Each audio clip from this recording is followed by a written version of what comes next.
Hi there, it's Angèle. It's December 28th, 2024. This is the first time that Suna is with me. She's my lovely girl. Hi, Suna.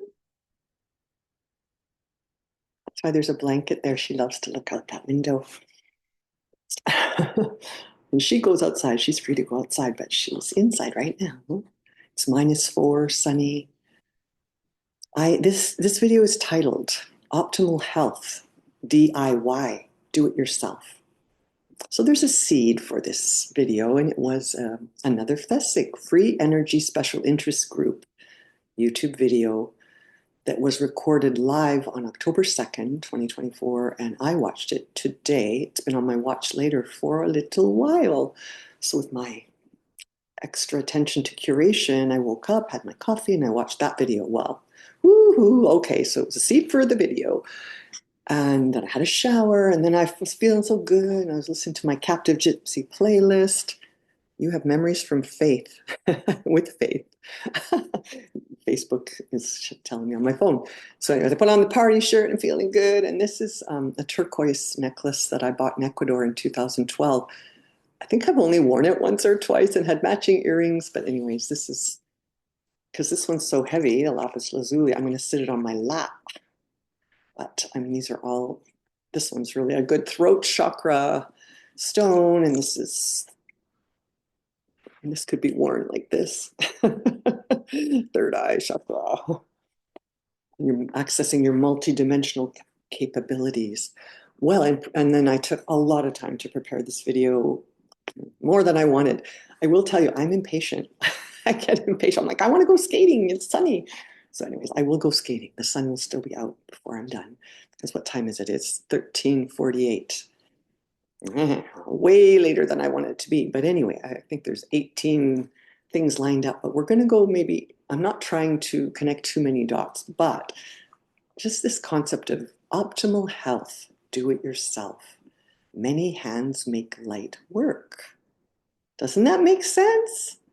And I kind of think it's a beautiful follow-up to, what was the one that, what was it called? Evolving Model for Living.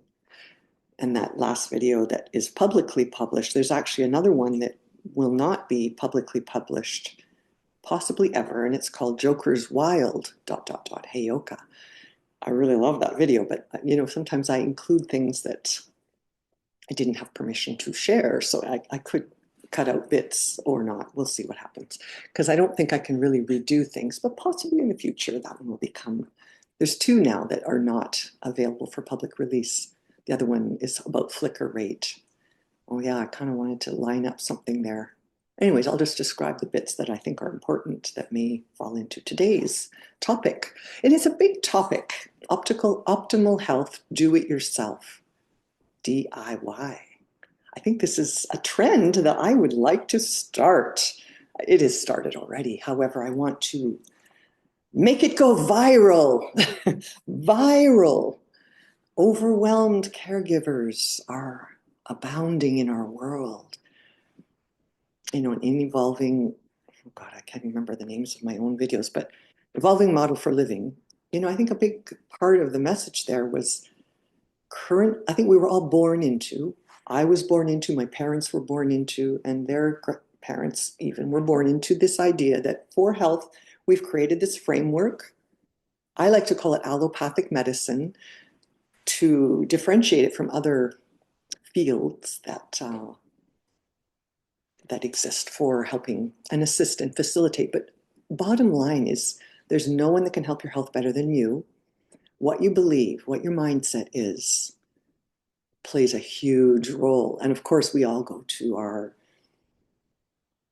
fairly homogeneous education system, and then we get just inundated. That's my little sign for mainstream media, and all kinds of messages that come in that have nothing to do with who you really are. And as a matter of fact, okay, well, I'm just going to jump around. I've kind of prepared enough that I know some things. I want to give you a definite, okay, here we go. I have two notes that I'm going to be looking at, but one is, here we go. And it is here. Ego. This comes from a gentleman named Renee Hamilton, and I will be sharing more about him today in this video. He lives in Edmonton, and I didn't know that. So we have a mutual collaborative friend that he met 20 years ago and I met in 2015. And, it's kind of, I saw a video with Renee Hamilton, I think it was about a year ago, and I just thought, wow, oh, wow. I really like that. And I had no idea he lived in Edmonton, as I do. But I became aware because I made it, I think I did give, sometimes I like to put a comment under the video. So I'm glad I did, because then he kind of came back into more public sharing this Christmas. And so he went and replied to everyone who commented on this video. He hadn't done a lot of public videos on YouTube for a while because, so many of us, we've got lots to do. And if no one's paying it, I don't know. Who knows what his reasons were. But anyways, he came out, he replied. So it kind of put him back on the map. I had subscribed to his YouTube channel. Then he started putting YouTubes out. And then I became aware that, he had all these really cool things, which I'll share a little bit more about what I chose to purchase and have in my home now. I'm already going a little late. But anyways, I loved his, in one of the videos, because now I've since kind of explored some of his older videos, like 2011, 2012. There was a time when I would just sort of not pay attention because I'm like, I want to be cutting edge, so I've got to be the latest. But unfortunately, because we're so stagnated based on our unsustainable system of systems, like 2011, 2012 material is actually cutting edge. Like I had to let go of, like, I was for a number of years, like, I want to see only the latest something. So if it was a little older, I wouldn't even look at it. So I'm just going to trying to demonstrate and model how we all have these choices to make. And now I don't say that at all. I mean, here's a book, A Course in Miracles, that was, I think, published first in the 70s. So anyways, I have shared, oh, does it look backwards to you? Or maybe I don't know. Course in Miracles. And I'm going to read my favorite page today. But anyway, ego. So this is Renee Hamilton sharing, and I just sort of made some notes as I was watching.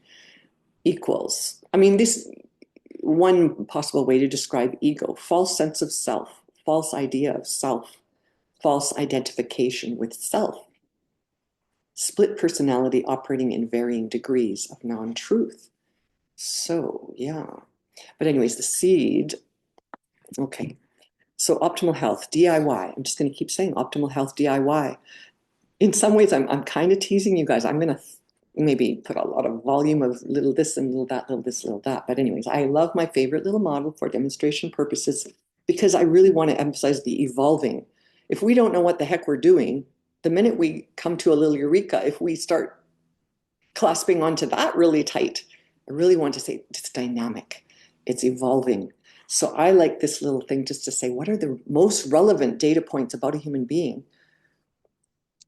Quote, data points, like I'm just trying to evolve and dynamically, and it'll come up in the short clip I'm going to share with you on that seed video from FESIG. But a recent one on December 26th, I did go skating, my first time going skating outside at Victoria Oval. And I was, there was something that really excited me there that day, which hasn't been translated into a video yet. But anyways, I came up with another new discerning to skeptic ratio. Discerning to skeptic ratio. What's a skeptic? What's discernment? Discernment, skeptic. Discernment, skeptic. So one of these nails, the discernment to skeptic ratio. I'm finding these things useful because in the meanwhile, while we're evolving and dynamically doing our best with what the container and context of our world, I mean, what is a human being? What is reality? Reality, we are embedded into a reality that we've created. So, and if it's not generative, if the energy is not generative and we don't have a high life force energy, then we're going to be distorted, right? So anyways, the idea of, so at the time I'm like, oh, eureka, and I vibed myself with my pendulum because I'm clairsentient and I like to use this, but not everybody would do it that way. And everybody's different. Like, what's your deepest soul purpose? Or, we're more diverse than I ever thought. I remember back in 2010 feeling like, oh, if I could come up with a whole bunch of good stuff and then tell everybody what it is. Like, no, I can't do that. Are you kidding me? That is the most futile, insane thing to try to do, but I can do it for me.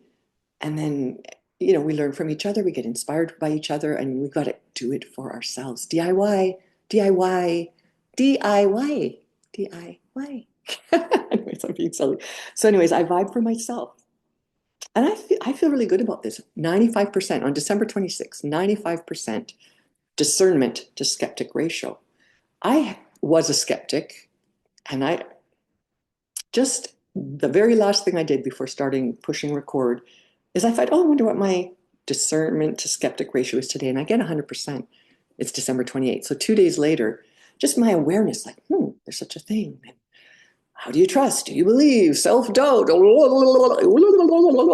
Anyway, so I'm like, oh, kind of gave me a lift. And I really took a lot of time saying, am I ready to do this video? Am I ready to do this video? But anyways, I'm going to do it and see what happens. So discernment to skeptic ratio. So what's yours? You got to vibe it for yourself. I mean, you can think a lot of people like say, I'm a skeptic. I'm a skeptic. They love it. They want to identify with that self-identification. I'm a skeptic. I'm a skeptic. A skeptic is a really good thing to be.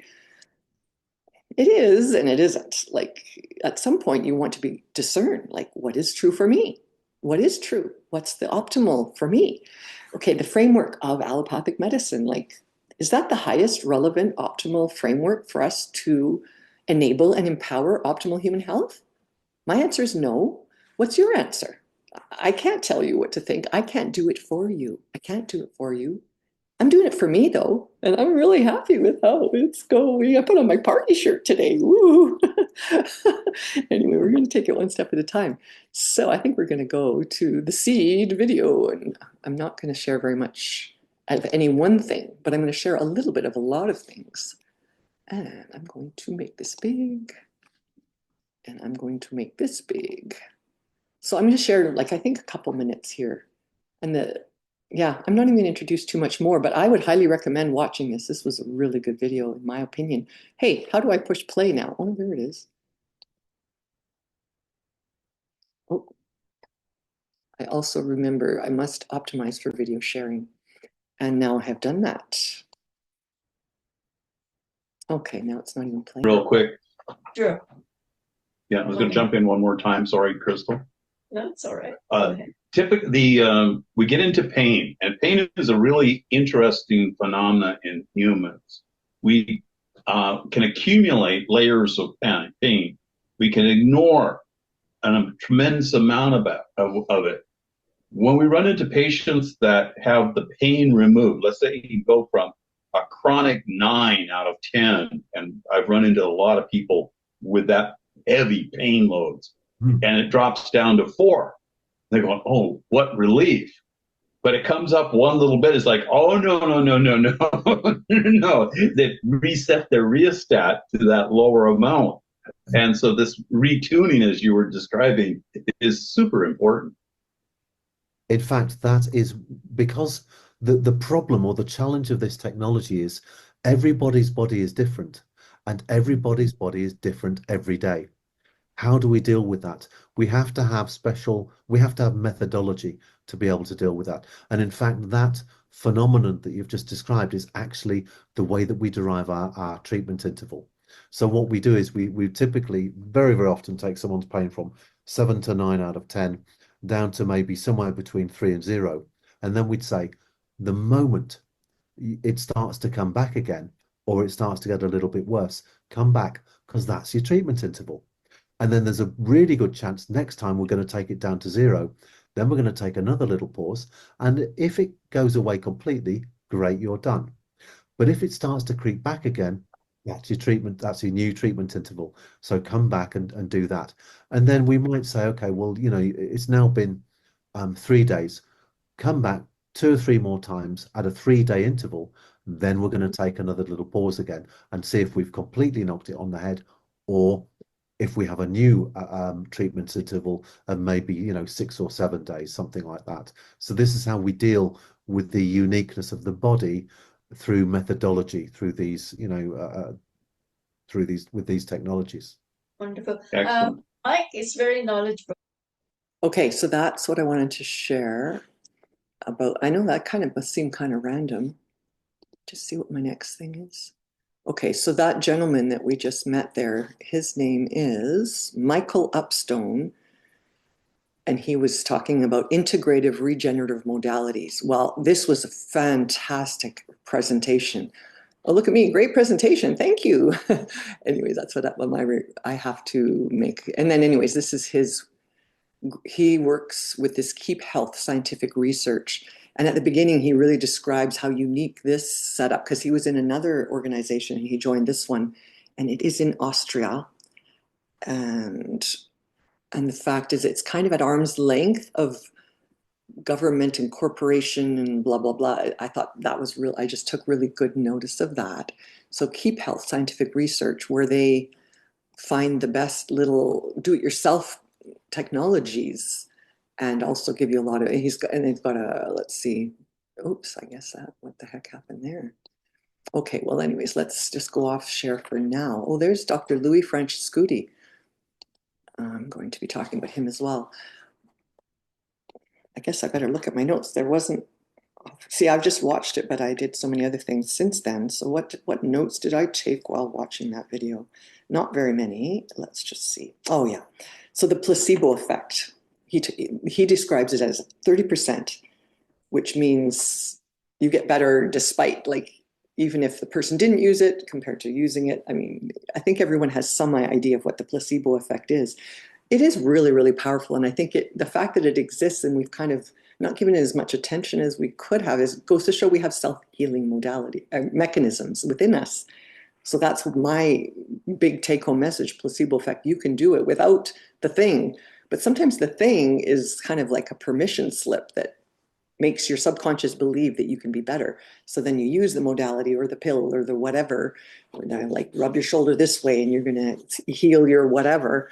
If you really believe that, it can work for you. And that's the placebo effect. And the nocebo effect, if you don't think something's going to work for you and use it, if you deeply in your subconscious believe it won't work for you. So this is where I loved his statement. You know, pain is such a personal thing. And then it's so dynamic. We're different every day. Like, I loved how he said that. I'm really trying to put an emphasis on that. So basically, when they were looking at some do-it-yourself medical technologies that you might use in your health, he wants to see 80%. So like, I just think the whole mindset around that Keep Health or whatever that was that I just showed you was the idea that, you know, it's got to be really good. It should be really, really good. I can tell you, looking at like scientific medical research from our medical research engine, as I like to call it, which is completely profit-driven, almost completely profit-driven.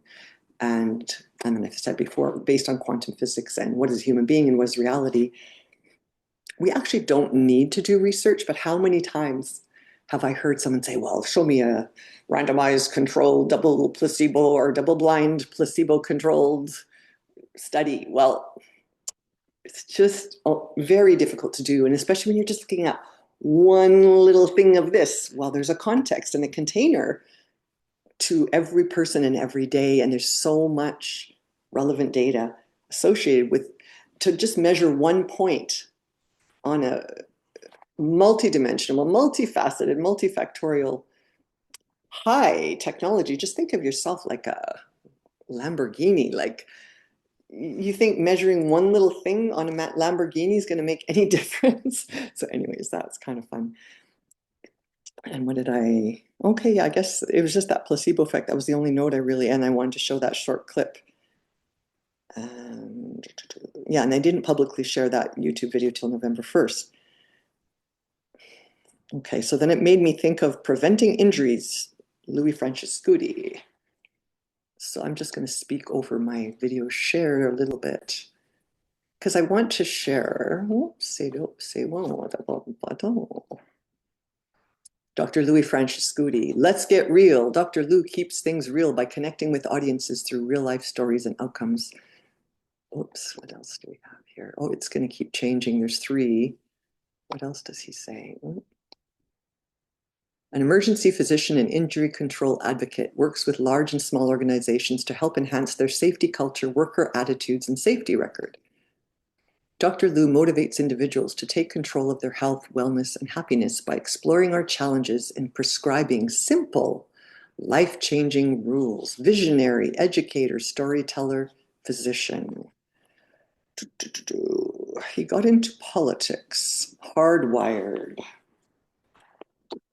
Where's my copy of that? I was looking everywhere to find my copy of it, and I couldn't find it because I was using it as a bookmark, marking a page in the 7 Habits of Highly Effective People. But I own Hardwired, and I really liked his first chapter.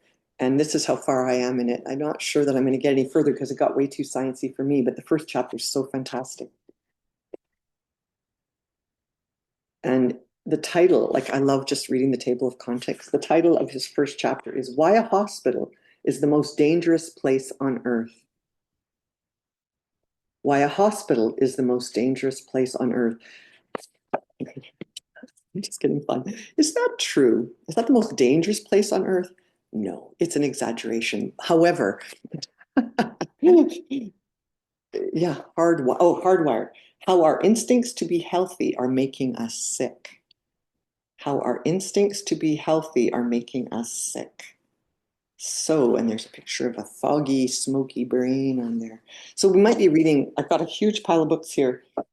This is one book I read 3 times. It's actually pretty good back in, 1990s kind of time. I just thought it was so good. What are the 7 habits of highly effective people? That's just reminding myself. Let's look at its table of contents. Betcha, it's all written there. Yeah, so you don't even have to read, okay. So part 1, paradigms and principles. Ooh, this is actually interesting. Part 2, inside out. The 7 habits, an overview. And then part 2, private victory. We've got to do the inside first. Habit 1, be proactive. Habit 2, begin with the end in mind. Habit 3, put first things first. And then part 3 is the public victory. Then you can, paradigms of interdependence. Think win-win. Seek first to understand, then be understood.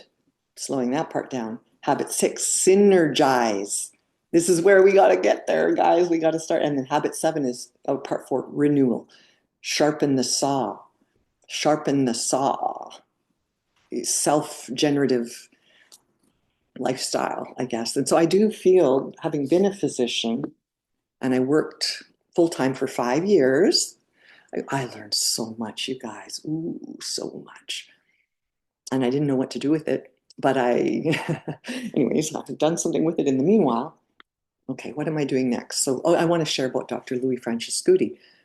He delivered a talk that was the most inspiring talk I heard during all of my medical school, post-grad, anything I'd ever heard. And even I went to conferences and whatever. There were a few really key things that I learned. Another book I don't have here, but The 15-Minute Hour was another one that had to bathe your patients. But anyways, I won't go into that. I've spoken of it somewhere publicly before. But Louis Francescuti, he was a resident in surgery. He ended up working as a emergency doctor. And then I believe the thing that, he gave a talk to basically, I'll sum it up for you. All injuries are preventable. How about that? All injuries are preventable. Can you really wrap your mind around that? So if you're having an injury, that's a sign. That's a message from the body saying something is not quite right. So like when I'll also state another real key piece that I got out of the 4 habits, or the 4 agreements by Don Miguel Ruiz. He gave an analogy that if everyone has the same skin condition, everyone, and then one person gets cured, reverts to their natural state, then they look like the sick one. Think about that. If everyone shares the same mindset, live in the same context, in the same container, and it's distorted, inverted, and unsustainable systems so that it seems normal. It seems normal. I just have to use air quotes all the time. And I like to do them because when I'm saying things, I don't know, I just like to remind myself that may not be the highest ultimate truth. But anyways, if you use yourself as a yardstick, and then you measure another person and they're different than you might say, oh, they're sick, they're abnormal, they're this, they're that. Let me give them a label. I need to give them a label. I must give them a label right now, right now, right now. I must I'm watching a show called The Good Doctor right now. It's an autistic doctor. Quote, autistic was the label he was given, but he does think differently. But the show's kind of cool. I noticed it was really, really popular. And then I think after the first season, people dropped off, and I'm kind of got into the second season and kind of dropped off. I don't know if I'll watch anymore, but I really found it quite entertaining to watch him speak the truth. And no one wants the truth straight up, right? Like somehow we are not allowed to speak the truth straight up. So it's really awkward when he says it. It's a fun show to watch, just to look at where do you fit into the spectrum of speaking the truth straight up or needing to sugarcoat it, lie, omit things, anyway. So was I just saying whatever I said reminded me of like hearing that doctor's voice speak? I don't know.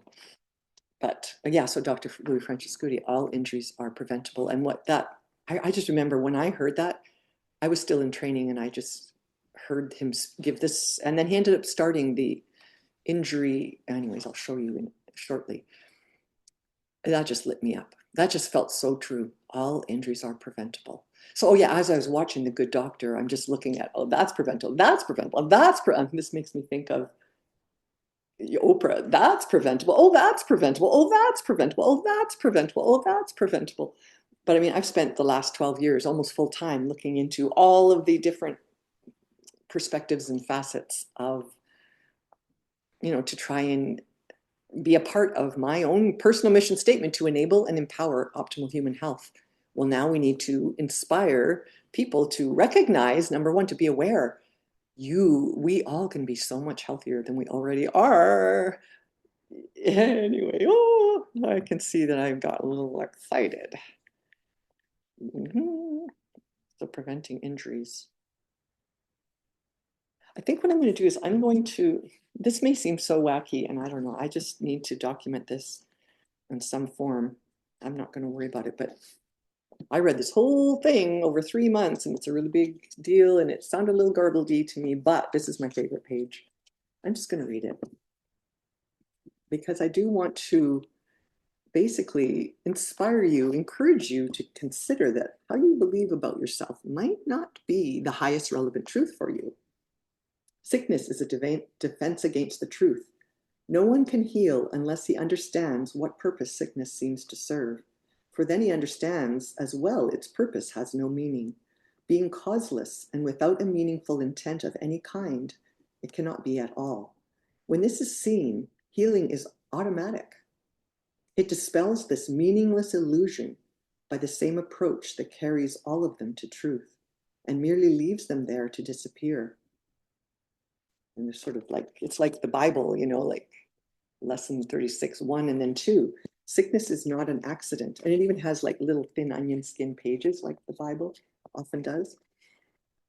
Sickness is not an accident. Like all defenses, it is an insane device for self-deception. And like all the rest, its purpose is to hide reality, attack it, change it, render it inept, distort it, twist it, or reduce it to a little pile of unassembled parts. The aim of all defenses is to keep the truth from being whole, W-H-O-L-E, whole, holistic health, holistic health. Health is holistic. It considers the container, it considers the context, it considers the individual, it considers a lot. Ooh, the parts are seen as if each one were whole within itself. As if one little nail in your thing like this that would represent your health and one of the relevant points, like one nail is so important, but no, only when all the nails are considered. Anyways, this is me trying to explain myself or explain why I feel so strongly and passionately about this. Ooh, I gotta say, okay. The aim of all defenses is to keep the truth from being whole, W-H-O-L-E. The parts are seen as if each one were whole within itself. Defenses are not unintentional, nor are they made without awareness. They are secret magic wands you wave when truth appears to threaten what you would believe. They seem to be unconscious, but because of the rapidity with which you choose to use them, in that second, even less, in which the choice is made, you recognize exactly what you would attempt to do, and then proceed to think that it is done. Who but yourself evaluates a threat, decides escape is necessary, and sets up a series of defenses to reduce the threat that has been judged as real? All this cannot be done unconsciously, but afterwards, your plan requires that you must forget that you made it. So it seems to be external to your own intent, happening beyond your state of mind, an outcome with a real effect on you instead of one effected by yourself. It is this quick forgetting of the part you play in making your reality that makes defenses seem to be beyond your own control. I'm going to read that again. It is this quick forgetting of the part you play in making your, and they use quotes, reality, that makes defenses seem to be beyond your own control. But what you have forgot can be remembered. Given willingness to reconsider the decision, which is doubly shielded by oblivion. Your not remembering is but the sign that this decision still remains in force, as far as your desires are concerned. Mistake not this for fact. Defenses must make facts unrecognizable. They aim at doing this, and it is this they do. Every defense takes fragments of the whole, assembles them without regard to their true relationships, and thus constructs illusions of a whole that is not there. It is this process that imposes threat, and not whatever outcome may result. When parts are wrested from the whole, W-H-O-L-E, and seen as separate, and wholes, W-H-O-L-E-S, within themselves, they become symbols standing for attack upon the whole, with a W, successful in effect and never to be seen as whole again. And yet you have forgotten that they stand but for your own decision of what should be real, to take the place of what is real. Okay, I'm going into the second page, so I guess I have two. I'm going to keep going until I feel to stop. Sickness is a decision. It is not a thing that happens to you, quite unsought, which makes you weak and brings you suffering. It is a choice you make, a plan you lay. And when for an instant truth arises in your own deluded mind, and all your world appears to totter and prepare to fall, now are you sick, that truth may go away and threaten your establishments no more? How do you think that sickness can succeed in shielding you from truth? Because it proves the body is not separate from you, and so you must be separate from the truth. You suffer pain because the body does, and in this pain you are made one with it. Thus is your true identity preserved, and the strange haunting thought that you might be something beyond this little pile of dust, silenced and stilled. For see, this dust can make you suffer, twist your limbs and stop your heart, commanding you to die and cease to be. Thus is the body stronger than the truth, which asks you to live, but cannot overcome your choice to die. And so the body is more powerful than everlasting life, heaven more frail than hell, and God's design for the salvation of his Son opposed by a decision stronger than his will, capital H, capital W. His Son is dust, the Father incomplete, and chaos sits in triumph on his throne. Such is your planning for your own defense, and you believe that heaven quails before such mad attacks as these, with God made blind by your illusions, truth turned into lies, and all the universe made slave to laws which your defenses would impose on it. Yet who believes illusions but the one who made them up? Who else can see them and react to them as if they were the truth? Stop. I guess I haven't read that second part of the page because I've reread the first one so many times. Let's put the ones I've read over there. I want to just give you my translation of miracle. A miracle is truth, not yet optimally perceived. So then when you optimally perceive it, you're like, wow, magic, miracle. Crazy, magic, and miracle. Truth not yet optimally perceived. Okay.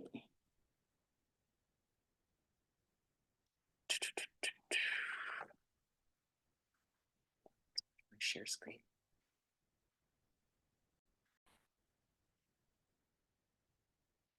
So hardwired, that's Dr. Lou. And then what did I do here?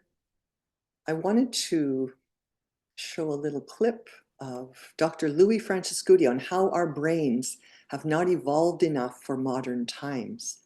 And I really like the ad. I was going to preview, but I didn't. Purple sea moss gel. Where is that? The sea moss. I'm actually going to look into this, the sea moss guy, and it's, what's the mossupyourlife.ca. So I'm personally going to look into that. So let's skip the ad now. Our brains are not well equipped to handle our modern lives. That's the premise behind a new book co-authored by a local doctor. Dr. Louis Franciscuti joins us now with more. Doctor, thanks for making time. So the book is called Hardwired. Let's start with that. You're saying there is a disconnect between our brain's hardwiring and our current times. Can you explain? Well, it's almost as if you have to think of us running on outdated software. The software that's kept us alive for hundreds of millions of years was designed to go out and hunt and gather food. And when we found little bits of morsels of food, we would be rewarded in our brain with endorphin. And unfortunately, what's happened today is that we have access to obviously way too much food. And what happens for one thing is we're eating way too much of the wrong food, but we keep getting rewarded the more food we find. The other thing too is that social media is having an impact on the lives of young people, in that what's happening with them is every time they interact with social media, they get a reward in their brain as well. And so their circuitry is almost like being rewired. And that's why social media is having such, an impact. Some people say it's positive, some people say it's negative, amongst our youth especially. Doctor, we're more connected by that social media more than ever. How does that conflict with our brain structure? Well, what ends up happening is that we're hardwired to belong to packs. In the past, tribes or herds of humans would survive longer because we would share information and stories as to where the food was, where the water was, where the mates, where the shelter, where the fire. And so what happens is that our brain is primed to want to belong to groups, because if you didn't in the past, you wouldn't survive. And so if somebody gets a like on a message, or if somebody gets a tweet, or somebody gets a call or a text, that actually releases endorphins in the brain. And so it becomes an even more powerful signal for them to be as socially connected as possible. And yet a lot of this social connection doesn't really translate into meaningful relationships. And so, people can live false lives on social media, but then when the reality catches up, then, that disconnect makes people wonder what's going on. It makes so much sense when you put it like that, and your book really covers a lot. Let's talk a little bit about the chapter that says hospitals are actually dangerous places. How so? Well, what we try and do in the book is, explain how people should really try and be as healthy as possible, because ending up in a hospital, especially right now during COVID, it's not the safest place. We all would like to think hospitals are safe places, but in the United States, there was a study that came out of Hopkins that said the third leading cause of death was related to visits to hospitals, things that healthcare providers did, most of the time unintentionally, that had an adverse effect on their health. So people have got to remember that hospitals are not quite as safe as they're portrayed to be. Doctor, how does the book and what you're talking about, how does this tie into the pandemic and everything that we're dealing with right now? Well, it ties in actually quite nicely, because what we kind of predicted before we wrote this book was that there's certain segments of society that are at greater risk. And what COVID has shown us is exactly that. The disenfranchised, the homeless, those living in poverty, those living paycheck to paycheck, those that have inadequate housing, don't have proper housing, are the ones that are going to suffer more. And that's exactly what we're seeing as well. The only good news about, I think, COVID is that after the Black Plague, the Renaissance came. And I think that after COVID, we're going to enter as a society into an area and a time period that's going to be similar to the Renaissance, because we've learned so much going through this experience. Well, looking forward to that indeed. Doctor, thanks for making time today. And there's a shot of the book there. Yet, turn it, yeah, there we go. We've got it. So you can see there, it's called Hardwired, How Our Instincts to Be Healthy Are Making Us Sick. So you go pick it up and read more about it. Thank you, Dr. Francis Scuddy. Wow, so interesting. And looking through the... Okay, I was watching that fresh with you guys. That's the first time I've seen Dr. Francis Scuddy's face and speaking since back in the day, 30 years ago. Wow, that was good. I just was trying to line up something. I actually want to get face to face with him and have a discussion. We do share some collaborative friends, so Green Violin, yeah, he's one of the advisors with some friends that I'm collaborating with more. A guy I went to high school with, Yasushi Oki, started the Green Violin, and he has advisors. I was so lit up when I saw that he had Louis Francis Scudi, he had Mark Anilsky. Mark and I have been collaborating quite a bit. He wrote The Economics of Happiness. Like, it's kind of cool, you guys. There's a lot of cool stuff going on, but who's getting the blowhorns? What are your messages that you're repeatedly hearing? Are you hearing messages, good news like this? But at the same time, I guess it can feel like bad news because it can be so unsettling because it might be so different than how you think about health. All accidents are preventable. Hospitals are dangerous. Oh dear. Oh dear. Oh my. What are we going to do? What are we going to do? I'm just real. I really was hunting for that Hardwired book, Inner Navigation. Johann Schmidt. He's a German man who I did meet. I attended a weekend, what do you call it, weekend thing, because I was doing family constellation therapy. The Johann Schmidt is such an amazing, but anyways, Inner Navigation, trauma healing and constellational process work as navigational tools for the evolution of your true self. Are you evolving or are you devolving? How are you getting your dopamine hits? Are you doing it on social media? Are you doing it with food, or what the frick? Let's take our job back. Is the hope of the future hidden in the practices of our past? Now, this one I haven't even started, but it's written by a guy named Kelly Stickle. He's the pastor at a church that my niece Anna was inspired by. So I looked him up and somehow I just felt to buy this book. But at the same time, I don't think I'm going to have time to read. But let's see, table of contents. Accept responsibility. Who is to blame? What did the early church do? Constantine changed everything. Movements versus organizations. Ooh, I like that one. I'm trying to start a movement. Optimal health, DIY. Optimal health, DIY. Optimal health, DIY. Woohoo! Know your identity. I'll just keep reading them all. Jesus is king on earth as it is in heaven. Can we have heaven on earth? I believe we can. I'm having a pretty good experience of it myself, despite how I'm embedded in an unsustainable, I've tried to disentangle myself from the unsustainable system of systems. It's challenging to do. I drove to Banff. When was that? The end of November. I was gifted a beautiful 3-night stay at my beautiful inn, my friend who owns the inn, and collected another 3 other ladies. So 5 of us enjoyed 3 days together. I think some of them left earlier. But anyway, I was there. I drive into town innocently. I'm just listening to my beautiful upgraded stereo on my 2011 BMW 335X. But I just decided, I'm going to pull over and enjoy this beautiful warm winter's day and have a half cigarette. A cop pulls behind me, locks me into where I was parked, and comes to my window. And I was like, what is going on? Like, I'm just driving innocently through the town of Banff. I guess he followed me all through the town of Banff. He took a picture of my license plate, looked on his little computer, and I guess I didn't register my vehicle. That was such a fun experience. I wish I could show you the videotape, because I'm kind of like looking at like, what is he pulling me over for? He didn't pull me over. I just parked, and then boom, he parks and locks me in and comes to my window, informs me that my registration hasn't been updated as of July or whatever. And he did get me. We had a really good discussion, but I was just kind of, it was quite something. But anyways, I won't go into the details. But just, so much red tape, like registering. Why do we register our vehicles? I wonder why. What's going on there? I'm not sure that I ever will register it again, but I did get a little warning. And he said, I want to make it official. I'm going to help you by giving you this warning so that if you get pulled over before you get back to Edmonton, you will be able to get off again. I was like, okay.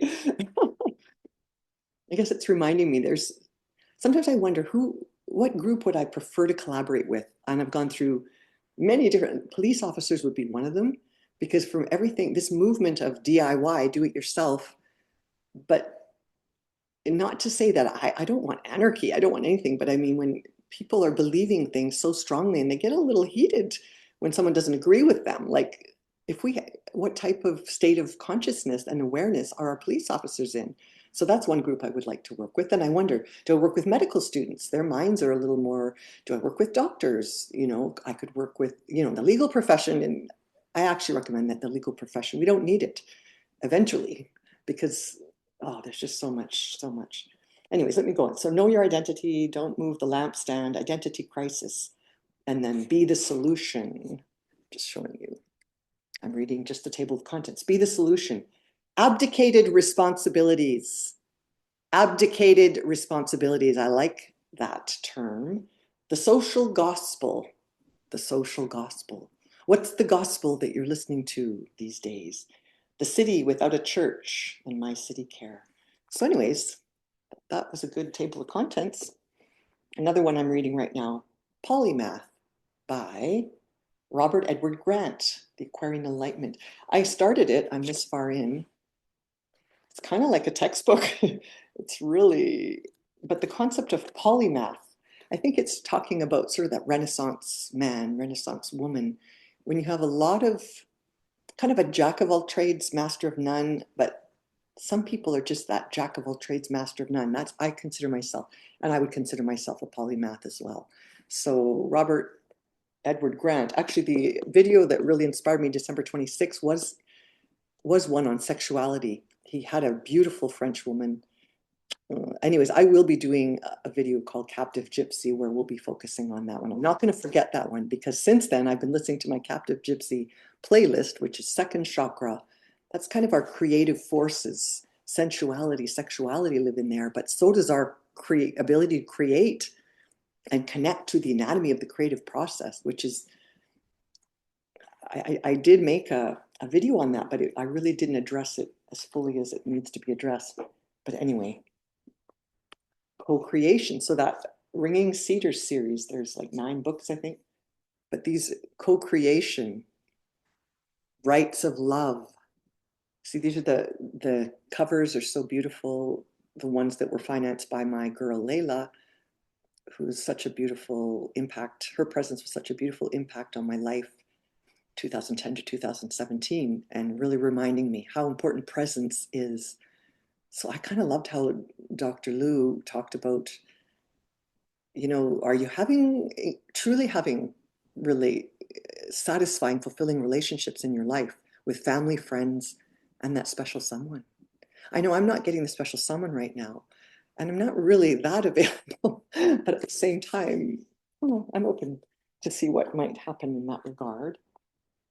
This is a book that I'm actively reading. I like to read a little bit before bed.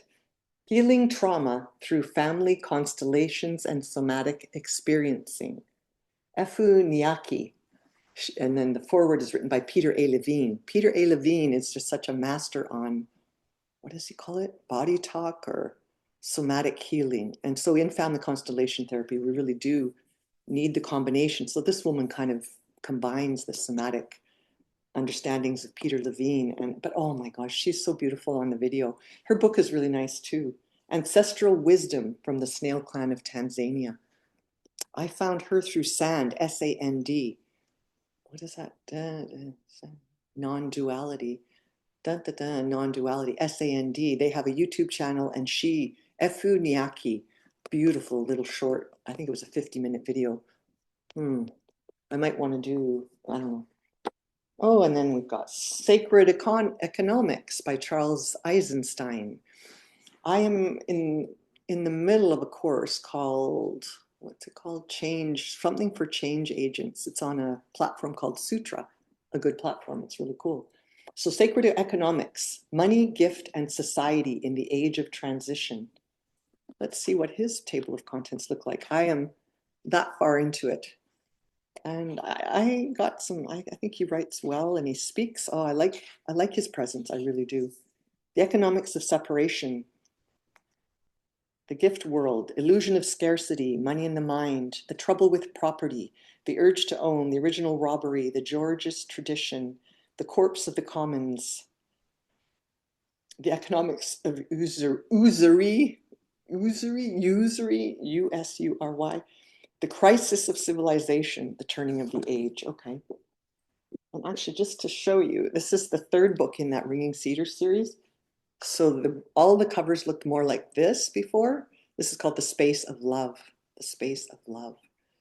And I've read it before, but I'm, I guess, 2/3 the way through it. That's the bookmark there, The Space of Love. So that's a picture depicting Anastasia and her son, her baby son, with the bear that serves the family. It's a pretty cool book. So anyways, there's lots of cool stuff out there. Just trying to help you curate. Okay, my pile of books, the very last one is The Gene Keys. And I've been working quite closely with this for the last 4 years.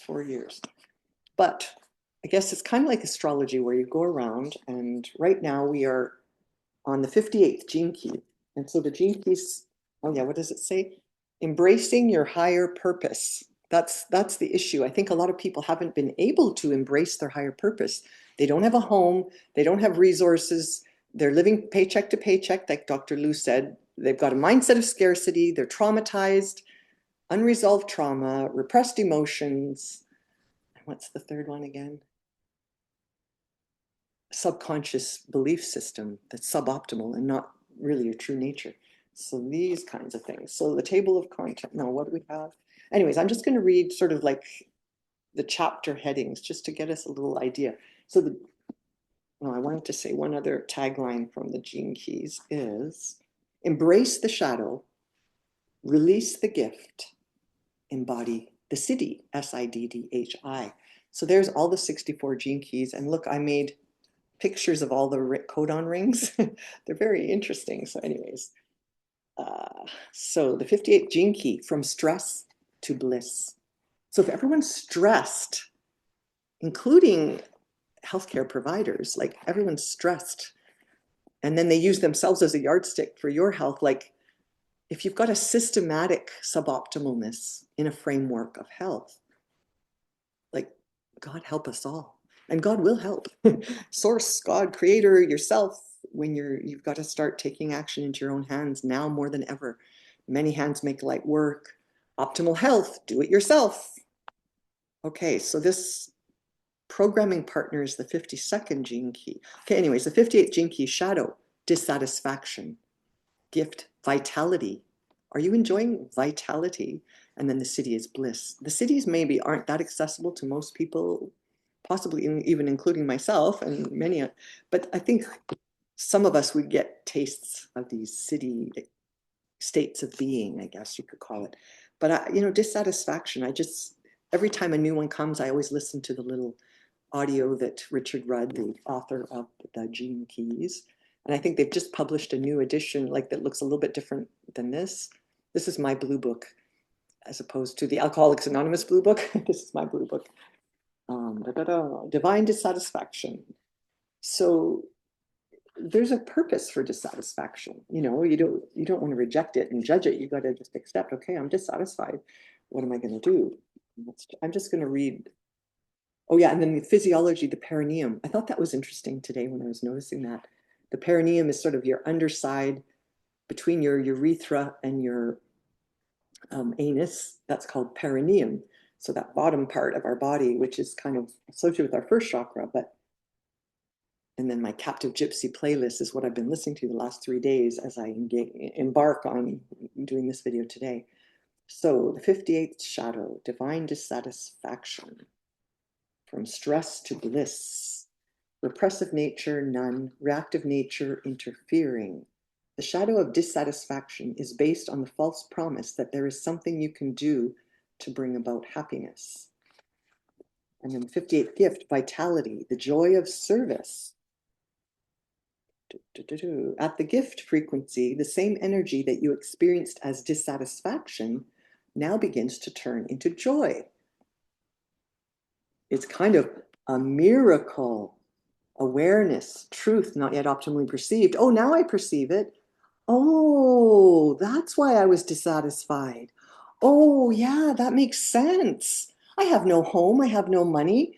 I have no, I'm just kind of playing a role here.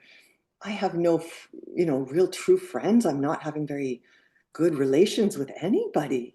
Oh my God, of course I'm going to be dissatisfied. Of course I'm going to be dissatisfied. It's in the ring of seeking. The ring of seeking, a complex codon that codes for the amino acid serine.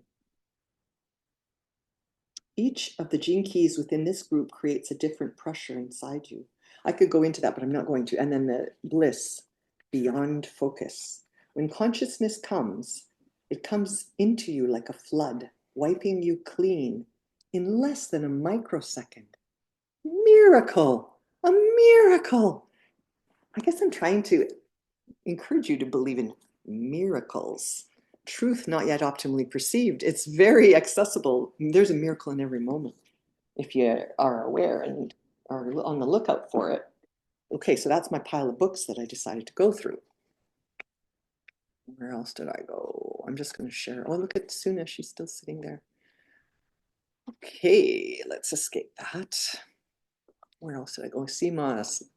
Okay, then we're going to move on to Renee Hamilton, the Edmonton-based, I wouldn't try to put a label, but a really amazing, aware human being who has created a lot of cool things. This one here, Quantum Light Water Energizer Vials. I wish I had bought that on my first order and I didn't, but I will. And he has videos explaining that. So anyways, I'm going to, let's just see what else did I have. So there he is. Inner Soul Technologies, Renee Hamilton is an entrepreneur. I'll let him describe himself. An entrepreneur and founder of Inner Soul Tech. He's also an artist, photographer, teaches quantum metaphysical psychology, is a life coach, systems researcher, and clairvoyant with a unique ability to intuitively see into other people's mind patterns and emotional patterns that cause destructive tendencies in their lives. Born highly sensitive to energies, he has been able to fine-tune his clairvoyant abilities and spiritual connection with the cosmic source mind and his higher self. Through much training, guidance, and understanding, he has developed what he calls quantum vortex field effect technology, which he has applied to create many groundbreaking quantum nano vortex energy-based inventions. And I'm just reminding you, I'm a genius at recognizing genius. And I talked to him on the phone once, like not long ago, like I just received an order. I just made this order over the Christmas season. And we did have a good chat, and we're planning to have a face-to-face meeting and share and collaborate a little bit. So, okay, so for 30 years, yeah, like I'm pretty inspired by what I've learned about him. And let's meet him for a minute. And permission, well, if you're working within the law of one, okay, which I always state, then whatever you're doing that's not in the law of one won't go through anyways, because you're not operating on that level. There is something that there's a scale that I've developed. I have companies and people who send me samples of energy products, to foods, waters. They want me to measure the life force on the energy. Now I developed something called the Vibra Electro Life Force Scale. The vibration it's basically the vibration of the electrons and the amount of life force that moves through them. And putting that to a scale in which I can determine certain levels of life force and integrity within a particular product. Now everything has positive and negative life force to a certain degree. Now what's really important is I call this the positive unified life force scale. And when I say unified, that makes a difference. Because I'm speaking from the level of unified, the whole. Now, within the whole, there's positive and negative to varying degrees, the polarities. Now, I could be viewing positive from the realm of positive as in negative is bad, and I could be in negative and think positive is bad because it's opposite of me. So there really is no difference between positive and negative. But when I say unified, it's looking at it from the whole, as in. Okay, like I don't know if you guys can appreciate how much wisdom was there in that tiny little thing. And this was based on, what was the year? I can't even see the date of it. 11 years ago anyway. And I think this particular one, he's in Arizona, Chandler, Arizona, which is close to where my mom and dad do their snowbirding stuff. Anyway, let's see. So yeah, I know I thought I would just draw emphasis to phone or Zoom consultation. I don't know where everybody's at, but we're going to go here and I'm going to show you what I chose to purchase, because it's a lot and you've got to decide. And if it makes any difference to you, I can show you the things that I curated for myself. Oh, here I'm picking them up, but I'm actually going to have to go off screen to show you some stuff. Let's stop the share. And here, okay. So he had so many of these different kind of things like this. So I bought this big one. One thing I'm going to be doing with this is when I come home with groceries and a bag of groceries, I'm just going to sit it on top of this. And, you know, I vibe. I bet you it would be 10 seconds, I'm guessing. I actually haven't done it yet because I haven't done a lot of groceries since I got this. I forgot to do it. And anyways, I'm going to keep this so that it's easy for me to find. But even just to witness, yeah, I mean, if you don't understand something, it's okay. He actually has a pretty good video channel, the Inner Soul Technologies YouTube channel, where he describes, you know, more details. So I'll let him describe it for you. And then the other one I really enjoyed seeing the video of how this one came to be. I think it came to be quite a number of years ago. And he even said when he first produced it, it had a really big impact on him. And he had to kind of like destroy it and then bring it back again many years later. So anyways, for me, I'm going to be putting this right by where I take my nutrients and water, and I've been already putting most of the water, put it on there, and then I drink it. Like just let it sit, and I'm not going to try and explain it. It's just really cool. And then what else did I? Oh, and I was actually really excited about, like here, this is a little, there's 4 magnets. They're really strong magnets. So there they are, the 4 little magnets. And I put them in my car. Anyway, so it was really hard to get the last 2 apart. I literally, they're so strong. So they're doing something to optimize my car.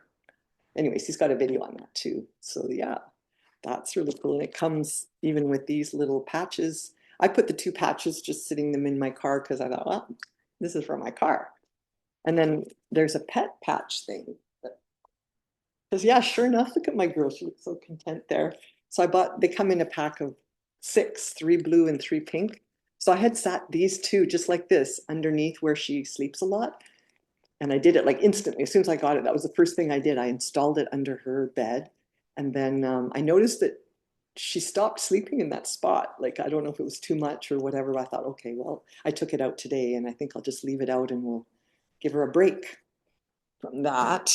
And then what else? Yeah, and then the car thing comes in this beautiful thing. And then there's a really good paper to describe how that is installed. And oh yeah, and then with my order, oh, and the other thing with my order, I got to show you the other thing that got me pretty excited is here.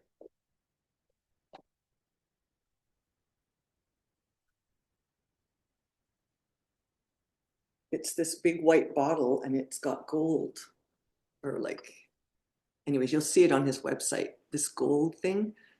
But beside it, I've been using for a long time colloidal gold from Strawman Farms, colloidal gold.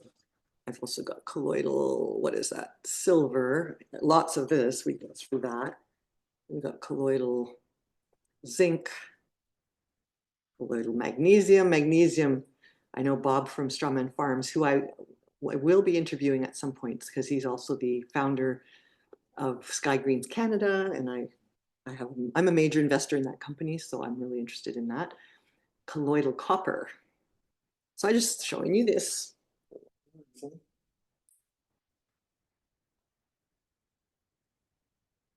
So with that gold liquid, I kind of haven't had a chance to ask Renee about, but I've been taking an ounce and I haven't remembered to do it every day, but my plan was to do it every day or nearly every day for a time.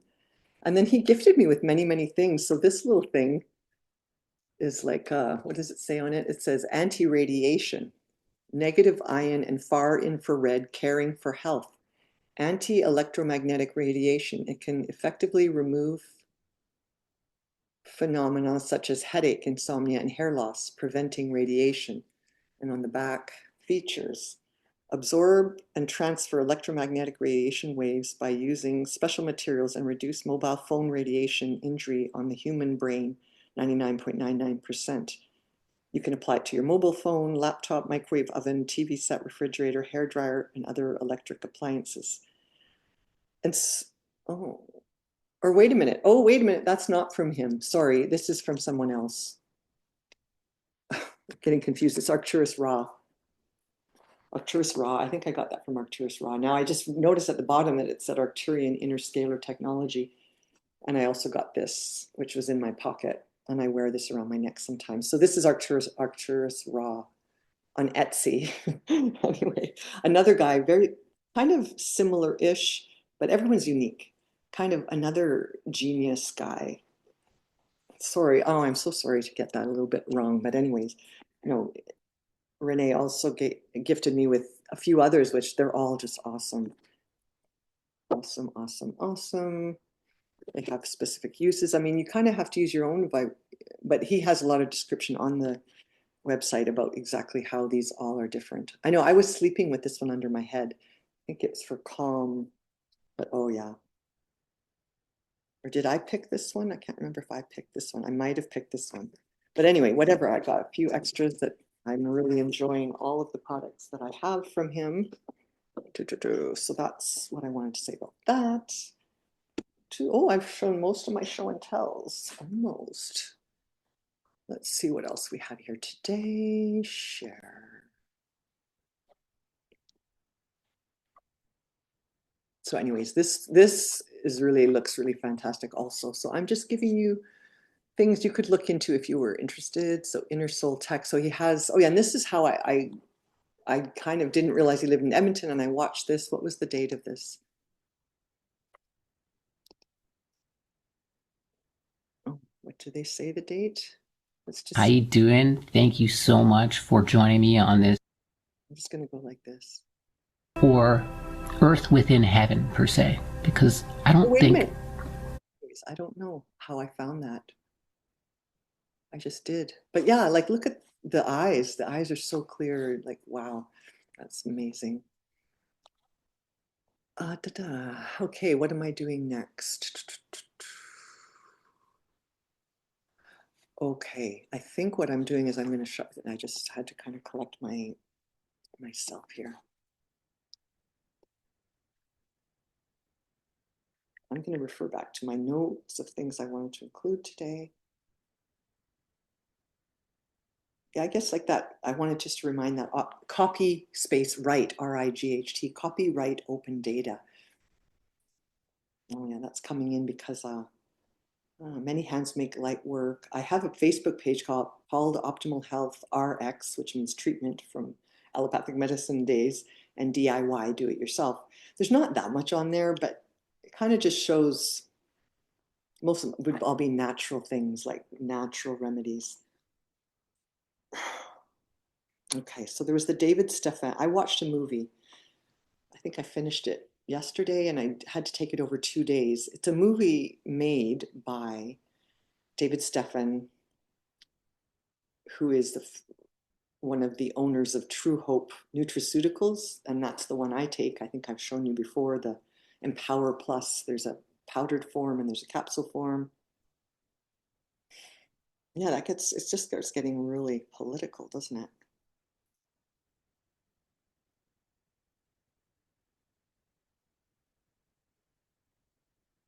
Okay, where do I go next? Well, I guess here I thought I was going to read some notes that I'd made, but no. We are going to share screen and show you the movie. I have it queued up. You need a passcode, but I will include the links of all these things here. Oh, I got to move over the Zoom bar. Okay.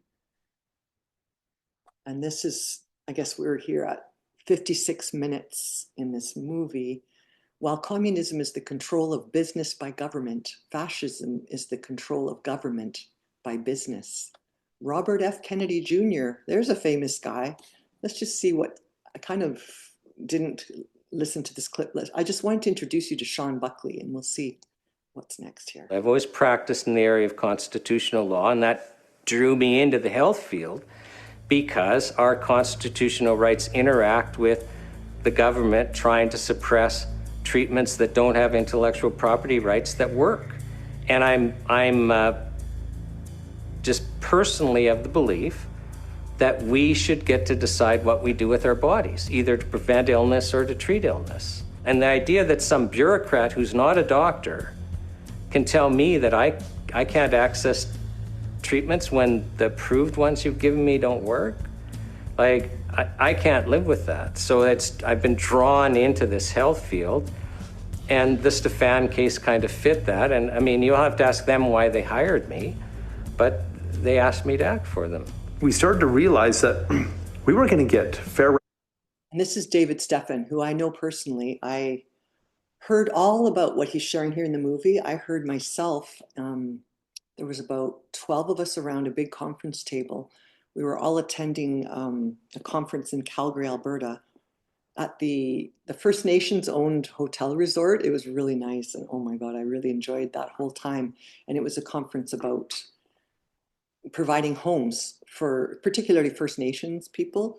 So most of the people were First Nations attending that. And yet there were a group of us who were very, have a really big place in our heart for the First Nation peoples. First Peoples, or whatever, however you want to term it. I don't mean to offend anybody, and I'm sorry if I use the wrong terms, but yeah, so David and his father, Tony, bought us all dinner. I think there was just about 12 of us around and it was a powerhouse around that table. And oh boy, when was that? That was spring of 2019.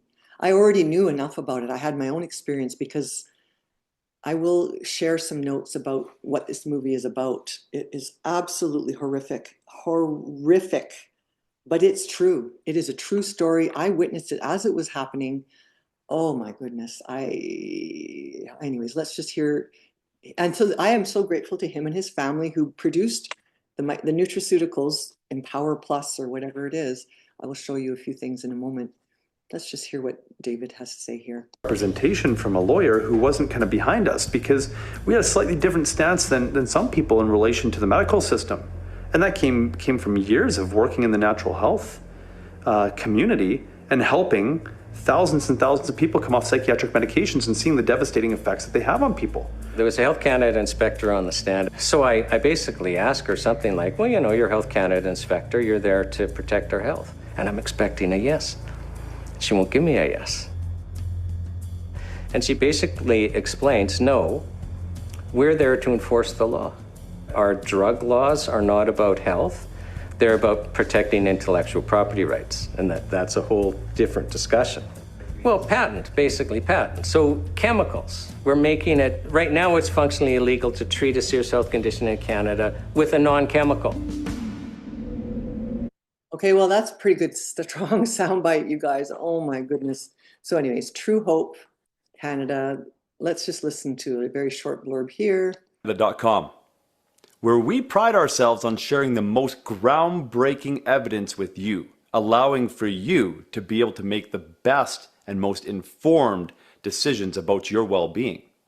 Our information is backed by 35 medical journal publications that are coming from over 24 studies, independent studies from around the world, showing how Empower Plus is so incredibly effective for all sorts of different conditions. Conditions that I'm not allowed to talk to you about right now.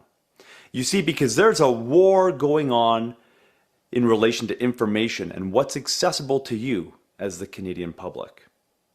Health Canada has recently come in, and said that they had issues with the previous video that was on our website that would have introduced you to Empower Plus, showing how the combination of our ingredients, the balance of the vitamins and minerals, as well as our proprietary bioavailable processes allow for that nutrition to really have a significant impact on your health, and what various conditions have been shown scientifically to be corrected through the use of this powerful, proper nutrition.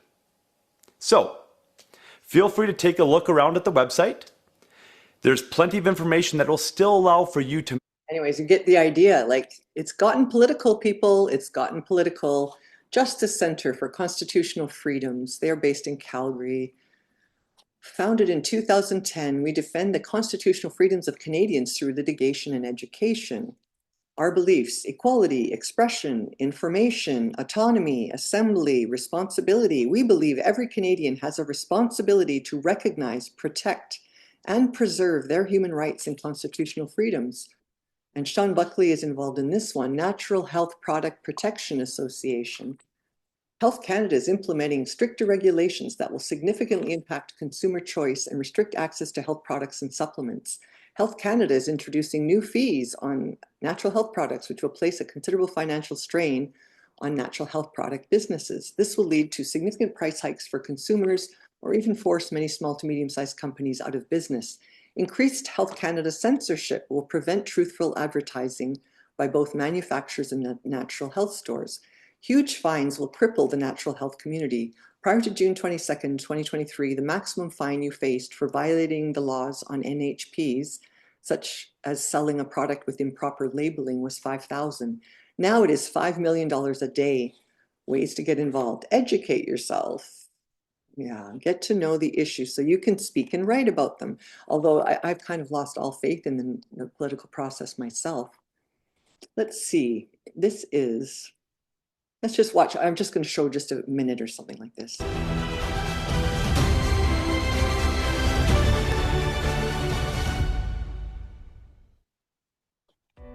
Who has control over your body? Is it you or Health Canada? If you chose the former, then stick around, because the natural health industry in Canada has been and is continuing to disappear. If we're going to preserve the industry and our freedom to choose how we maintain our health and treat illness, you need to understand the facts and how you can get involved in the solution. First, you must be aware of the self-care framework. In 2017, Health Canada... Please be aware of the self-care framework. Optimal health, do it yourself. You don't want to let the politicians do it, do ya? Do ya? Do ya? Oh dear, oh dear. That announced that they would slowly be replacing our current natural health product regulations with a new plan called the Self-Care Framework that they currently intend to have fully implemented by 2025. This framework will regulate natural health products in the same manner as over-the-counter pharmaceutical drugs. Just off the top, I would think that's not a good idea. I think we are getting a little out of hand with our rules. I think we've got people who are a little overwhelmed, don't know what they're doing too much. We're making decisions that don't work for everybody. Let's allow for autonomy in health. I think that's really, really important. How safe is unsafe? Sean Buckley is interviewed by David Lay's Return to Reason. Full episode. I don't remember if I curated this. I actually want to watch this, but I didn't. I was just getting impatient. I want to go skating. So here, let's see what we have here. There's Sean Buckley, president of NHPPA, constitutional lawyer, who also represented David Stephan in a case that I will describe more in a moment. Or drug approval regulations, but just for COVID-19 drugs. And so the commissioners are saying, you have to undo this. We can't have a drug approval test where you don't have to prove safety and you don't have to prove efficacy. Right on. Because we're no longer in an emergency situation, end quote, right? Well, but the commissioners are saying it doesn't matter whether you're in an emergency or not. Yes. You just simply cannot be approving drugs for use in the widespread population without proving safety and efficacy. Exactly. And the second recommendation is halting any use of COVID products? Yeah. So the commissioners are quite clear that they're recommending that all COVID-19 vaccine usage be stopped immediately. And the third one is you're calling for a judicial investigation. Well, the commissioners are calling for a judicial investigation into potential criminal liability, to be more specific, and which is quite something. So here we have 4 commissioners who, after listening to over 300 witnesses under oath, feel that it would be prudent for there to be a judicial inquiry into potential criminal liability. Now, why the reference? Okay, so that's just a little taste of stuff that's going down around town. And I just love Sean Buckley. I think he's great. But oh, like just to look at this movie. Okay, let's just see what else went. We get into trial. We're thinking we didn't. No, actually, I'm going to give you my own summary of that movie. And it's not for everyone, I suppose, but it might be for some of you.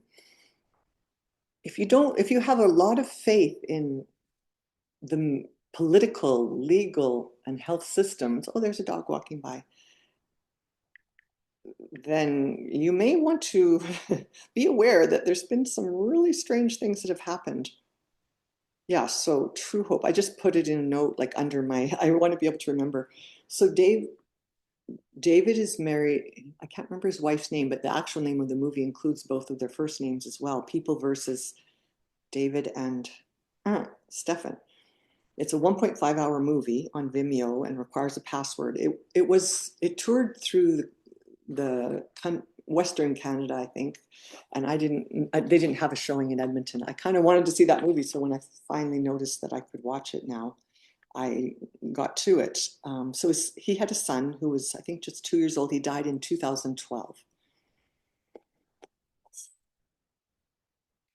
And I'm just going to read what I've written here. This is my summary of that movie and the events that were portrayed there. Ambulances in the region were destocked of pediatric-sized intubation tubes about 1 year prior, 2011. Paramedics were asking for reinstatement to have pediatric intubation tubes.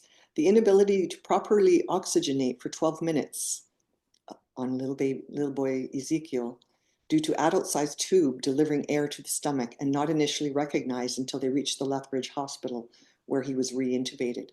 He was picked up by Stars Air ambulance, taking him to Calgary Children's Hospital.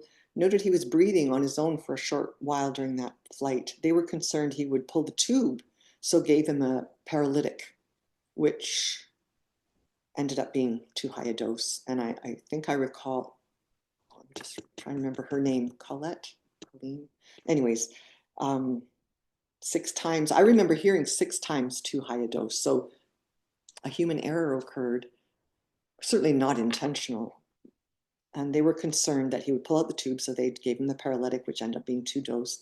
And then this was felt to be, in the end, a cause of cardiac arrest. A very sad story when you hear it like that. I wish it would have played out so simply like that. Just bringing tears to my eyes. I actually had a hard time watching the movie. The first day I watched it, I think I got to 35 minutes. And I'm like, whoo, I can't do this all at once. I think it was Christmas Day even. And then I waited a few days before finishing it, which was either yesterday or the day before. But anyways, I knew the story. It's a sad, sad, sad, sad story on so many levels. To lose a child is one thing.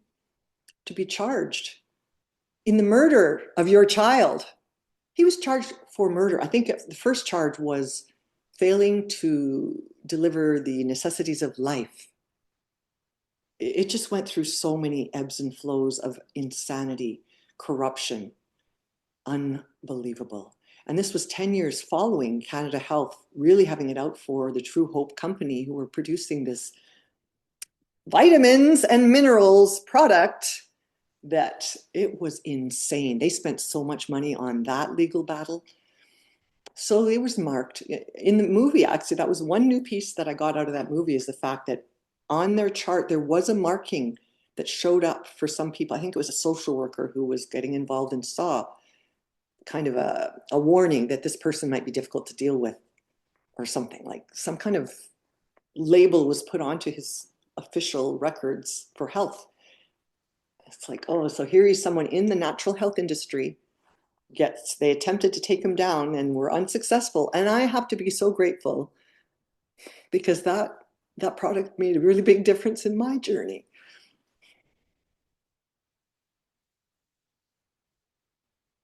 I guess you could watch the movie if you want, but I mean, it's the truth. The truth is just so much work. I'm losing my words. So many levels of fuckery are displayed in that movie. I'm so glad the movie exists. I guess another thing that was kind of interesting, just from my own personal perspective, I think when I first heard about it, I didn't know. Oh, okay, I guess the other thing too is I knew that was happening. I knew that his son had died because I didn't know him then. I didn't meet him until that day in spring of 2019, but I knew of him because of my friend. Wait a minute, I'm trying to think. I'm kind of getting confused, but anyways, I do remember seeing in the news, they were lambasted in the news, like lambasted. They made the choice not to vaccinate their kids, and that seemed to be like the media, the mainstream, blah, blah, blah, blah, blah, blah, chose to focus on this fact. But not only that, they made up stuff. And when you make up stuff and you amplify it and repeat it, do you know how cruel that is? They were emphasizing, oh, they're trying to treat meningitis with maple syrup. That was a freaking headline. It shows in the movie. They have a collection of it. But I do remember personally, like, just knowing the true story of it when I think it was really going through the news in about 2016 or 17. Because I already knew Sharon. So Sharon's the one who has known him for decades. And she's the one who was my godsend, a peer, someone who had some similar experience and knew how to get out of it and helped me to get out of it too. As we are evolving, sometimes it's not so smooth and it can be a little bit tricky, and especially when everyone's pathologizing every single thing you do. So even the fact is, I will tell you that their child died of iatrogenic. It was an iatrogenic death. However, he probably had a viral meningitis and he didn't have to die. He wouldn't have died. And I actually found it very interesting that I had my own experience with viral meningitis, and I documented on my story in Disabled Angel called Doctor Heal Thyself, where I described my own daughter having viral meningitis and how, I just thought, how interesting. What a coincidence that I had my experience with viral meningitis, which was quite harrowing and humbling. And I'm at one time trained physician. That happened in 1998. And my daughter was less than 1 year old. But, you have a cold and they're doing pretty good. They give them a nap and, and then I was panicked and freaked out and called the ambulance. And then when all the ambulance and firemen were showing up in the house, my daughter she wasn't rousing. So she was breathing on her own, but she wasn't conscious. Like after 5-hour nap, I couldn't wake her. And that really scared the bejeebers out of me. And she had a high fever. She had viral meningitis, basically. I mean, it was never, but we did go to Emerge. And I insisted that the ambulance take her to Emerge. And I went with her in the ambulance because I was so panicked and so freaked out. I just thought, and I live 15 minutes away from the hospital. So the Stephans, I guess, lived a little further from a hospital. And it was a really harrowing story.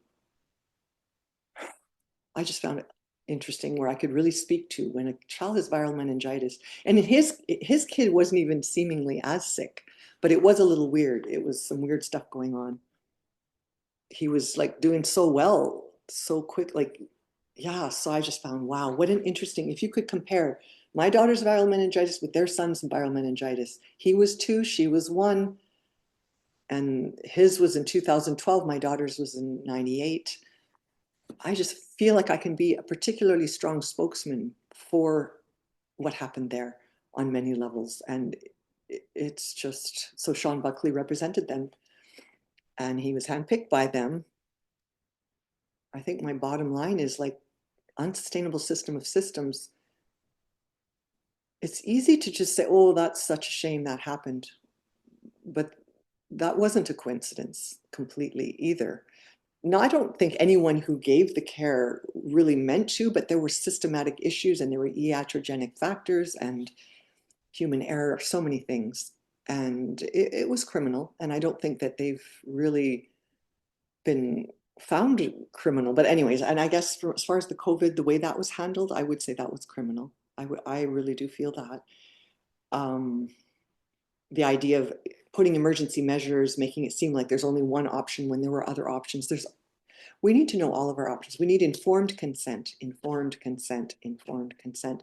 I think that's getting more and more challenging, even in 2024 compared to 2019. It's everything's just so tangled. But anyway, so my last share, it's getting long and I don't even care. I just need to lighten it up. I'm going to lighten it up by moving. Yeah, so I went through did I already do that? Yeah, I did. Okay, so now we're just going to look at music. So Captive Gypsy, that's the playlist I've been listening to the last few days. And I really do believe music is one way that we can pierce our little ego, our little ego mind. And there's just how we curate what we choose to listen to, focus on, pay attention to.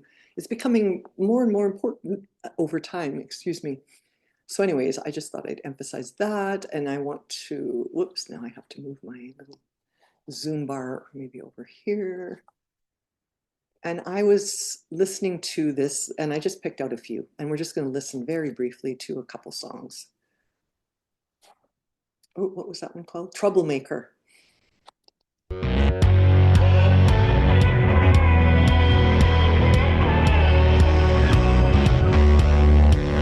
If I could love you in the right way, I wouldn't let you down before I go.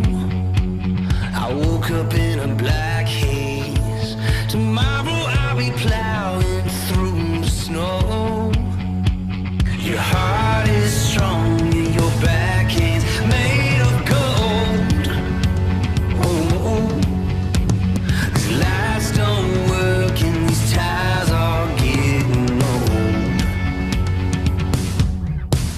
Can I put you in my pocket and save you for later? 'Cause you're too good to lose. You're the flavor I savor. Can I put you in my pocket and save you for later? You're the trouble I want. You're my troublemaker. Anyways, I like the idea of troublemaker, but I also want to emphasize optimal partnering. My little nutshell from my family practice career was most people were either in a soul-sucking job and or a soul-sucking relationship. So optimal partnering is an issue in our world also. So it's tricky. And then I was looking at this. Wait a minute, how do I make this bigger? Anyways, I won't worry about it. This is Christmas Done Right in Alberta. Grinch on a snowmobile, Santa on a snowmobile. Why did you do it? What I was actually looking for was Elage Blade, because one of the songs that came up on that's a new addition to my Captive Gypsy playlist, I heard on Instagram with him. So look at this guy who did this photo. His name is Paul Ziska. He lives in Banff and he's a friend of a friend. And look at this photo. He's really an amazing photographer, Paul Ziska, quite the genius. And there's this genius professional level figure skater who I think calls Calgary home now. I'm not sure if he's still competing, but I think he does perform because here he is. I wonder if I can make this bigger. Anyways, this is how I got introduced to this song. And then I kept hearing of his Instagram for when he's skating on wild ice. Where's one? Let's just find one. Which one am I going to do? Can I tell which one's which? Let's try this one.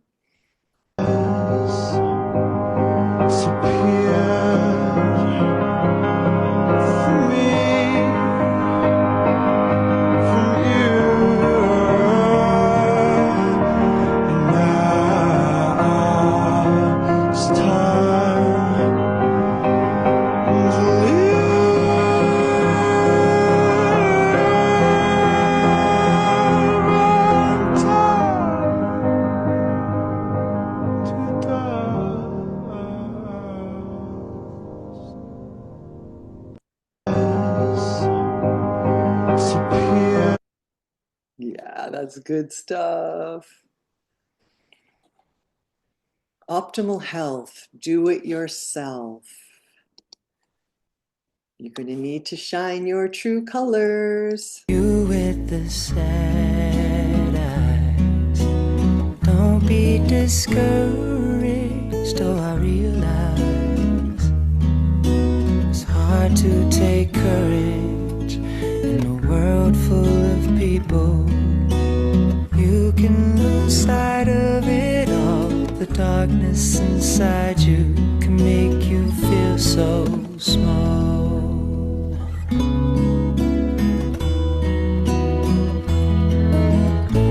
Show me a smile then. Don't be unhappy.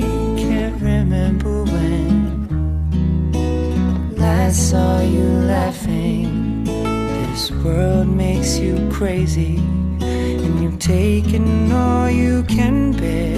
Just call me up, 'cause I will always be there. And I see your true colors shining through. I see your true colors. That's why I love you. So don't be afraid to let them show your true colors. True colors are beautiful. I see your true. Okay, so there we go. I did a little bit longer than I was planning. But I just think that those words are so beautiful. Let them soothe your soul. Like, we can do this, people. We can do it. I know it. I know it. I know it. I know it. Listen to me now. Believe me later. Okay, let's see. You 1 in a million. And oh, what a revelation to see. Someone was saying, I love you to me. A 1 in a million chance of a lifetime. And life show compassion and send to me a stroke of love, all to you.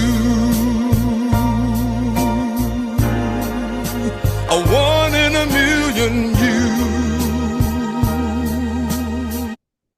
Okay, I guess I didn't curate that one so tight, but anyway, and here's one that's new to my list too.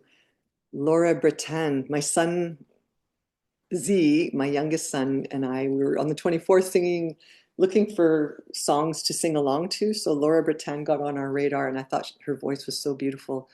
And I love, this song is good too.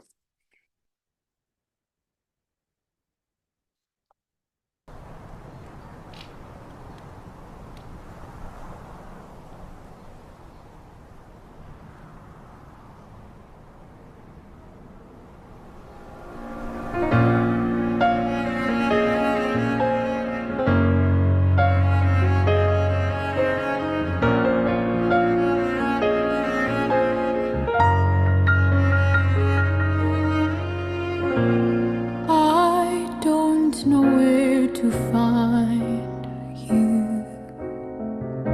I don't know how to reach you. I hear your voice in the wind. I feel under my skin. Within my heart and my soul, I wait for you. Adagio.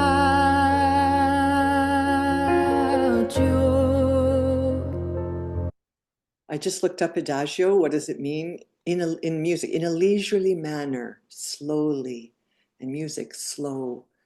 Like, I know that she's probably singing to a man, but at the same time, let me offer this song to you to sing to yourself. Like, we just need to really connect to the truth of who we are, the love for ourselves first, but then to others. And I share this, I send this out to you. I love you all. I love you all. And let's just take this in a leisurely manner. But let's get on it. Let's not keep putting our head in the sand like ostriches with our head in the sand. That's not going to work, people. And not anymore. And anyways, these are all from my captive gypsy, so they're definitely a little more sensual or whatever, but here's a good favorite of mine.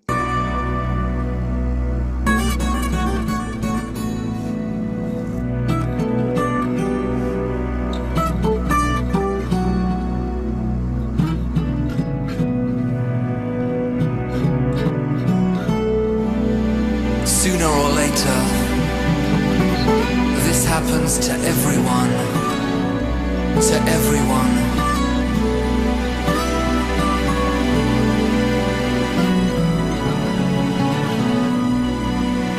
You can live your life lonely, heavy as stone. Live your life learning and working alone. Say this is all you want, but I don't believe that is true. 'Cause when you least expect it, waiting round the corner for you, love comes quickly. Whatever you do, you can't stop falling. Love comes quickly, whatever you do, you can't stop falling, falling, falling,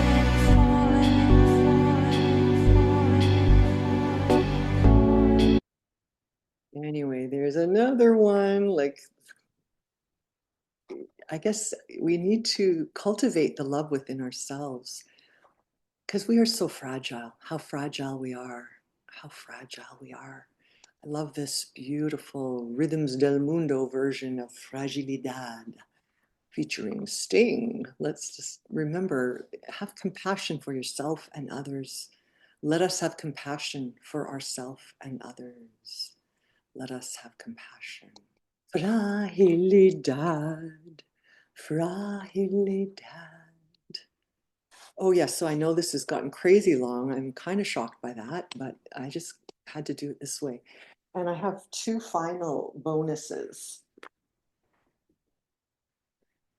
Tarot cards. I rarely pull tarot cards myself, but there was a time years ago that I would watch people do tarot readings and I got kind of fascinated. And at one point I thought, I'm going to go buy myself a tarot deck. I didn't know what I was going to do. And in the end, I haven't done much with it. A lot of them were using this Rider-Waite deck, but I ended up finding the Gilded Tarot. Like once I went there and I saw all the choices, I'm like, I'm not getting the old traditional Rider-Waite deck. I felt that I wanted to get the Gilded Tarot.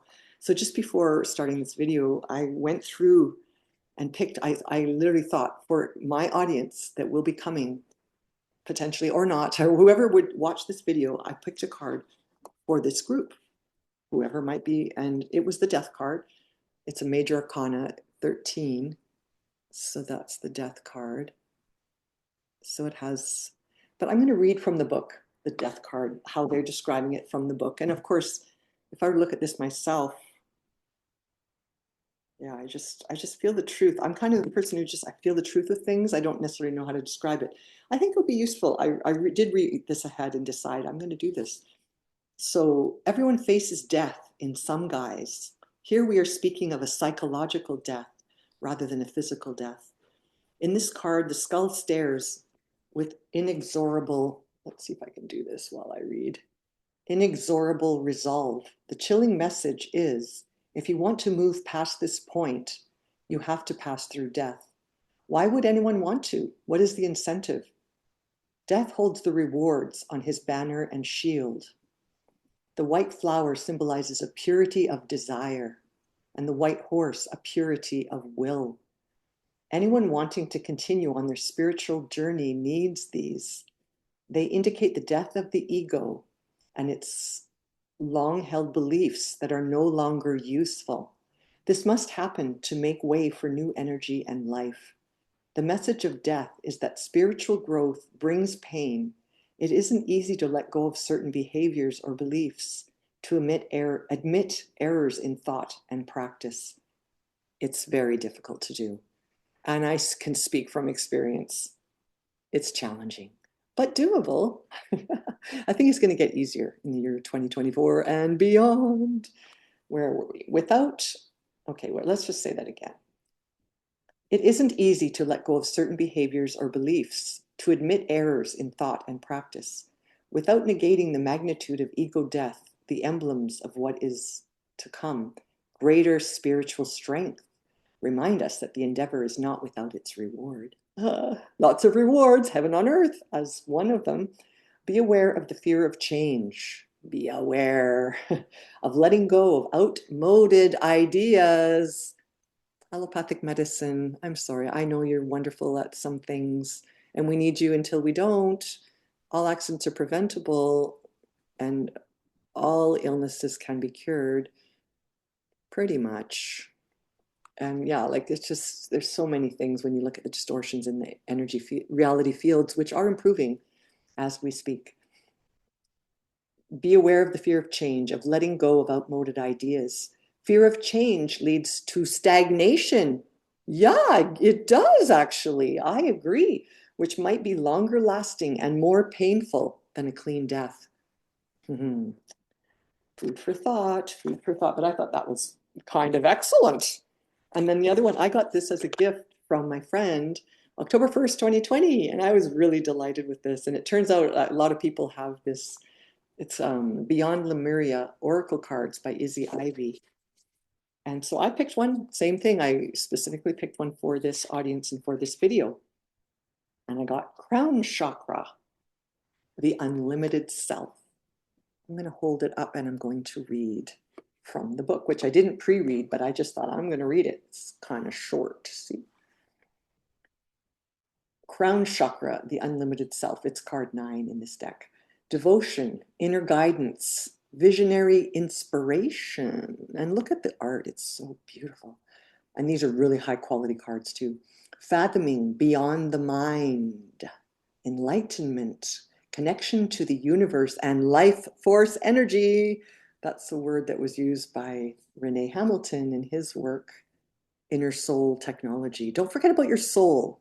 Your soul has needs. And if you act out against your soul, that hurts more than you may not realize, because you're a little numb now. You're a little numb.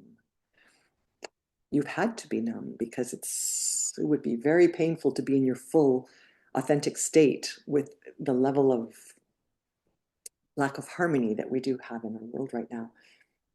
But we have a lot of harmony too, and we can start focusing our attention on that, and boy, it will grow. Let me tell you.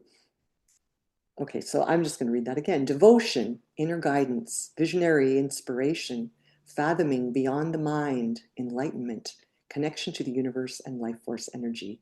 The crown chakra is your link to the multidimensionality of your being, the seat of your soul. It gracefully connects you to the heavens.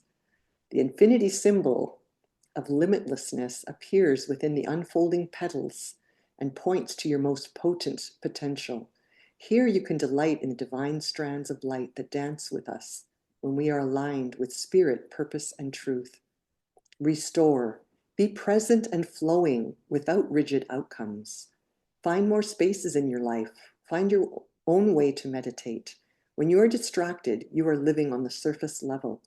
Explore the state of flow and be receptive to the intuitive messages you may receive. Themes. The way for you to be most aligned with divine guidance and connection with spirit.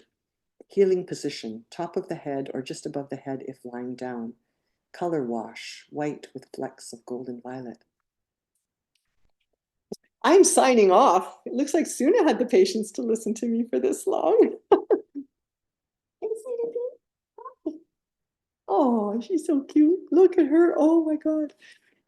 Signing off, December 28th. 2024, optimal health. Do it yourself.